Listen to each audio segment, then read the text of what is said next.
Hola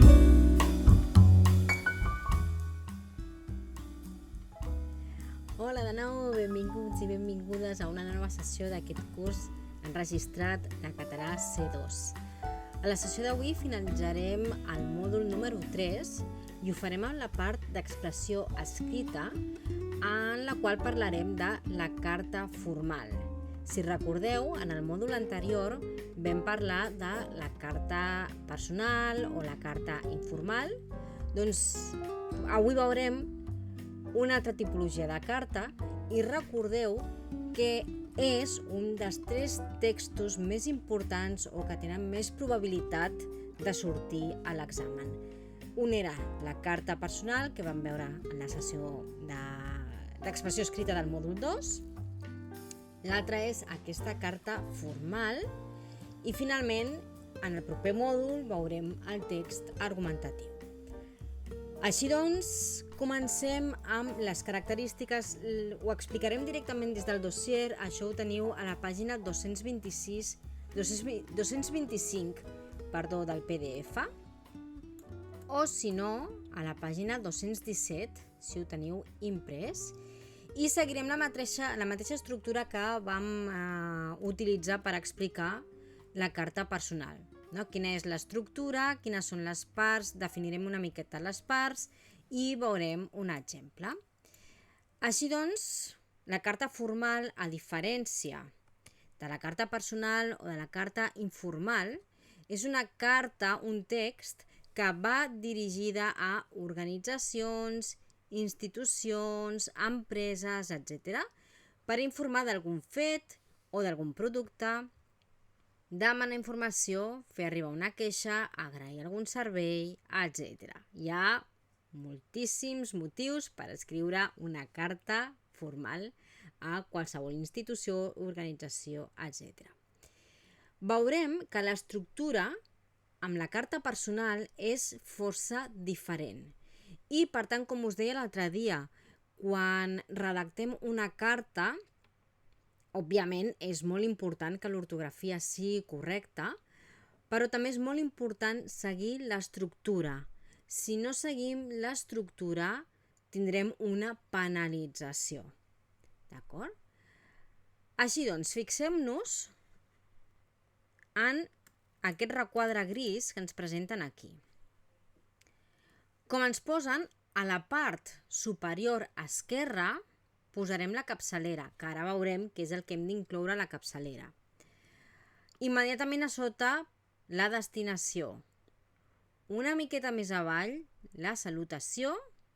Després, òbviament, escriurem el contingut. Després del contingut, un comiat, una signatura, una datació i una postdata, si és el cas. Fixeu-vos que hi ha elements que no vèiem en la carta personal. En la carta personal no teníem la capçalera, no teníem la destinació, a més, la datació la posàvem a la part superior dreta, quan aquí l'hem de posar a la part inferior esquerra. Per tant, seria bo que tinguéssiu aquest esquema present, perquè és molt important, com us dic, mantenir aquesta estructura per poder tenir una bona puntuació en el text. Si tenim una bona ortografia, genial, però tot i tenir una bona ortografia, si l'estructura no és la correcta, doncs tindrem una penalització. Així doncs, què hem de posar a l'inici, a la capçalera, etc. A la capçalera, el que hem d'escriure, que ja hem dit que va a la part superior esquerra, hem de fer constar el nom i l'adreça de l'emissor, és a dir, de qui envia la carta. Per tant, important, ho subratllo, és que aquí ho hauríem de subratllar tot perquè està més detallat impossible. A la destinació, com el seu nom indica, hem de posar el destinatari. Per tant, hi farem constar el nom. Si té algun càrrec, l'haurem de posar també. I després, l'adreça. Per tant, també important no oblidar si aquesta persona té un càrrec institucional o un càrrec dins de l'empresa, etc., hem de posar-lo també dins de la destinació. La salutació, igualment com dèiem amb la carta personal. Aquí utilitzarem, òbviament, un to formal, però també hi ha diferents graus de formalitat. I aquest grau de formalitat és el que s'ha de mantenir al llarg de tot el text. Per tant, a la salutació ja ens posa cal que sigui coherent amb la fórmula de comiat i amb el to general de tota la carta. Això també ho dèiem en la carta informal. La salutació i el comiat han de concordar, no? En el grau de formalitat. I a més, molt important, la fórmula que utilitzeu per fer la salutació ha de concloure amb una coma, molt important. Si us deixeu la coma, això també comptarà com a error. I a continuació teniu diferents exemples de fórmules que podeu utilitzar en aquest apartat. Distingit senyor o senyora, o distingida senyora, no? Senyor o senyora, benvolgut senyor o benvolguda senyora, benvolgut amic, benvolguda amiga. També són fórmules que han ordenat des d'un to molt formal a un que no té un grau de formalitat tan elevat. Per tant, podeu fer servir qualsevol d'aquests. Pel que fa al contingut, important també el cos de la carta, tot i que la fórmula de salutació acabi amb una coma, el cos de la carta sempre ha de començar amb majúscula inicial i se situa a la línia inferior de la salutació. D'acord? És a dir, ara veurem un exemple, però seria immediatament col·locar-la aquí sota. També aquest contingut, igual que la carta personal, té una estructura que consta d'una introducció on expliquem el motiu de la carta, l'exposició on expliquem el que volíem explicar i finalment la conclusió on recordeu que hem de fer un resum del que hem explicat abans. Un resum, no hem d'incloure més informació o informació extra. Una altra diferència amb la carta personal és el tractament. En una carta formal tenim un grau de formalitat i, per tant, el registre que farem servir serà un registre formal. Aquí hem d'oblidar-nos de parlar de tu o de parlar de vosaltres. Per tant, l'emissor ha d'utilitzar la primera persona del singular, no? Hem de parlar des del jo o fer-ho des de la primera persona del plural, parlar des del nosaltres. I el destinatari ha d'utilitzar la segona persona del plural, però no el vosaltres, sinó aquest vos, que potser en algunes zones ja no s'utilitza gaire, però ara veureu com sí que en determinats contextos fem servir molt aquest vos, i si no, fer servir el vostè o el vostès. És a dir, la tercera persona del singular o del plural, però la forma formal. I com sempre, s'ha de mantenir el mateix tractament al llarg de tota la carta. Moltes vegades, quan jo corregeixo redaccions, cartes de diferents alumnes, aquesta és una errada força recurrent. No mantenir el tractament de vostè, per exemple, al llarg de tota la carta, o a vegades comencem parlant de vostè, però després continuem parlant de vostès, passem de singular a plural, aleshores això també seria una errada perquè no estaríem mantenint tot el tractament al llarg de la carta.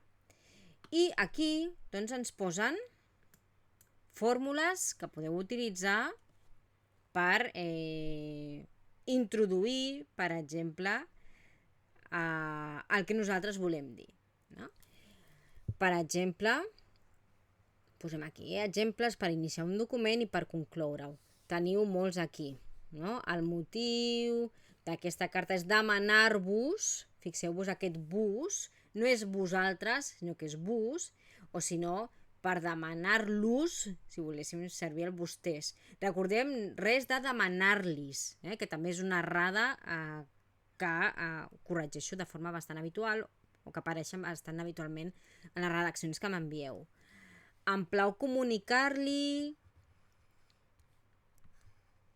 no? O em plau comunicar-vos, lamentem haver d'informar-los, en resposta a la vostra carta us faig saber, us fem saber si parlem de nosaltres, no? Aquí podríem canviar la persona en singular al plural, els escric per demanar-los, estem a la seva disposició per aclarir qualsevol dubte, si desitgen més informació poden adreçar-se a, us agraïm per endavant el que sigui, o és per això que li demano que esmeni l'error el més aviat possible. Tenim aquí diferents fórmules que podeu fer servir en un text sempre clar, que sigui coherent amb la temàtica que us demanen o amb l'objectiu que ha de tenir la vostra carta. Si passem al comiat, també el que dèiem abans ha de ser coherent amb la salutació, amb el grau de formalitat. I aquí us posen dos exemples. Aprofito l'avinentesa per saludar-vos ben atentament o per saludar-lo ben atentament o simplement atentament. O mentre esperem la seva resposta el saludem ben atentament o ben atentament. Fixem-nos també el fet dels punts i comes, no sé si us ho heu adonat.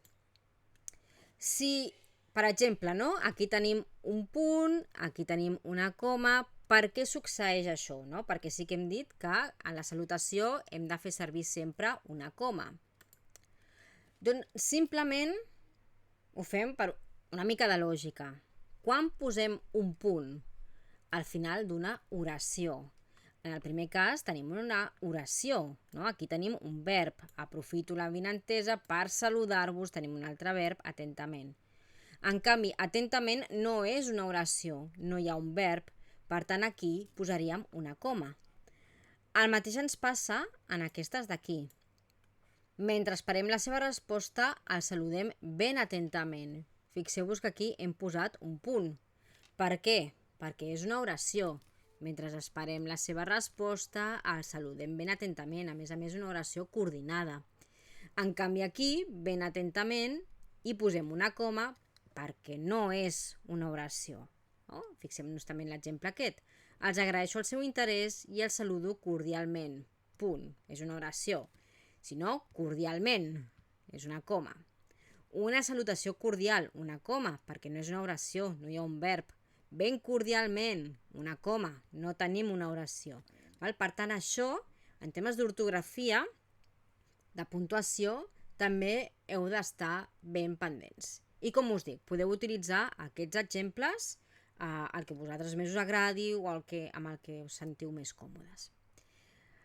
Després de tot el desenvolupament, de tot el que volíem explicar, amb la introducció, el desenvolupament i la conclusió, hem d'assignar, òbviament, una assignatura manuscrita i, molt important, a sota de l'assignatura, fet diferencial també amb la carta personal, i hem de posar els noms i els cognoms nostres i si tenim algun càrrec dins d'un organisme, etc., hem de fer-hi constar el càrrec.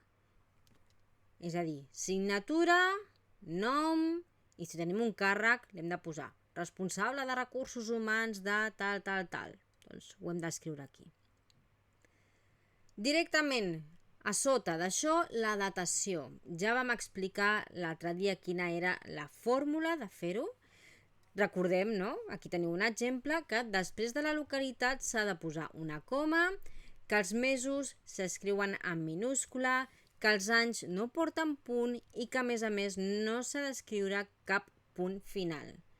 És a dir, l'estructura per escriure la data és la mateixa que a la carta informal, el que passa que canvia de lloc dins del text. Passem de tenir-la a la part superior dreta a tenir-la a la part inferior esquerra, justament sota de la signatura. I finalment, doncs, si ens hem oblidat alguna coseta, alguna cosa d'última hora, podem afegir-hi una postdata que la posarem al peu de la carta i amb les sigles PD o PS. I recordem que com són sigles, no són abreviatures, no posem puntets entre la P i la D, ni entre la P i la S, ni després de la D, ni després de la S. D'acord? Ara que ja tenim l'estructura, vegem un exemple, que és aquest que teniu a continuació. Fixeu-nos, no, en l'estructura, no? Aquí tenim l'emissor, en aquest cas és una entitat, Associació Cultural Franja de Ponent, del carrer Major 15, això estaria separat, Passa que, hi ha hagut una errada d'edició. El codi postal, no? Fraga, baix 5. Destinatari, a qui va dirigit? A Miquel Segura i Pal, que és cap de l'àrea de vendes de menuts de l'editorial Carrer Indíbil. No, això també, no? Cap de vendes de menuts editorial, també, errada d'edició, de Carrer Indíbil, Lleida, Segrià, etc. Salutació, simplement senyor. Introducció. Us escric com a presidenta de l'Associació Cultural Franja de Ponent, entitat que treballa per fomentar la nostra cultura, per demanar-vos una aportació per a la biblioteca que hem instal·lat al nou local que ens ha cedit l'Ajuntament de Fraga. Una introducció, no? Per què escrivim, en aquest cas, etc. I després desenvolupem tot això en un tercer paràgraf. La separació en paràgraf també és molt important. No hem d'escriure tot junt, tot en una bola, sinó separar introducció, desenvolupament i la conclusió en paràgrafs diferents. Seguim. Diu, tal com he dit, el propòsit de la nostra associació és fomentar la cultura pròpia, per la qual cosa portem a terme activitats de tota mena, sortides, concerts, talls de cuina, conferències, etc. Fa uns mesos, l'Ajuntament ens va cedir un nou local com a seu, i atès que és molt més gran que el que teníem, hem decidit d'habilitar-ne una part com a biblioteca. Actualment disposem d'un centenar de llibres de literatura, la majoria per a adults, però gairebé no en tenim cap per a infants. És per això que us demanem que, en la mesura que pugueu, aporteu els exemplars de literatura infantil que tingueu i així poder construir entre tots un bon centre de cultura. Agraïda per endavant, no? I la signatura, el nom de la persona, fixeu-vos el càrrec i la datació, Fraga, 3 de setembre de 2008. Fixeu-vos en tot això, el que dèiem, l'estructura.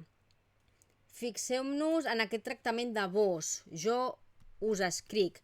També podíem posar jo li escric, també seria correcte. Fixem-nos també aquí, no? On és això? Us demanem que, no? Realment no estem parlant de vosaltres, sinó que és un tractament de vos, perquè ho vol fer extensible a tota l'editorial. Si fos potser una cosa més personal, podríem posar el li demanem a vostè en concret, però ho volem demanar a la seva entitat, en aquest cas a l'editorial, i per tant aquí utilitzen el vos, ho fan en plural i no en singular. En la mesura que pugueu, podria ser que pugui, però en aquest cas és això, com estem parlant d'un col·lectiu, ens estem dirigint a un col·lectiu que està representat per la figura d'aquest senyor, però no deixa de ser un col·lectiu, per tant fem servir aquest ús de vos. Fixeu-vos en les fórmules, no, de salutació, no, de comiat, per exemple, no, la introducció, el per què escric, ho desenvolupo, faig una conclusió, no? En definitiva el que jo vull és això. I el que dèiem, no, l'estructura de la signatura a mà, el nom, la data al final. Si faltés informació, doncs aquí darrere posaríem una postdata, bueno, aquí al final, i bla bla bla bla bla, i ho escriuríem. D'acord? També fixeu-vos que després de la salutació hem escrit en majúscula el que dèiem, tot i que la salutació finalitza amb una coma, la primera lletra sempre ha d'anar en majúscula. I ja està, i aquest seria l'exemple, l'estructura d'una carta formal, que com us dic és un dels textos que té més probabilitat de sortir a l'examen. Així doncs, ara us tocarà a vosaltres practicar amb la proposta de redacció que us faré a través de l'aula virtual o del correu electrònic. Ja sabeu com enviar-m'ho, igual que la primera redacció que vam fer sempre, les redaccions a mà, per evitar que surtin els correctors, no? En fer-ho a Word, per exemple. Sempre a mà, li feu fotografia, m'ho envieu per WhatsApp i jo us envio el retorn amb la correcció, diferents propostes i diferents comentaris. Així doncs, ho deixem aquí i ens veiem a la propera sessió. Fins aviat!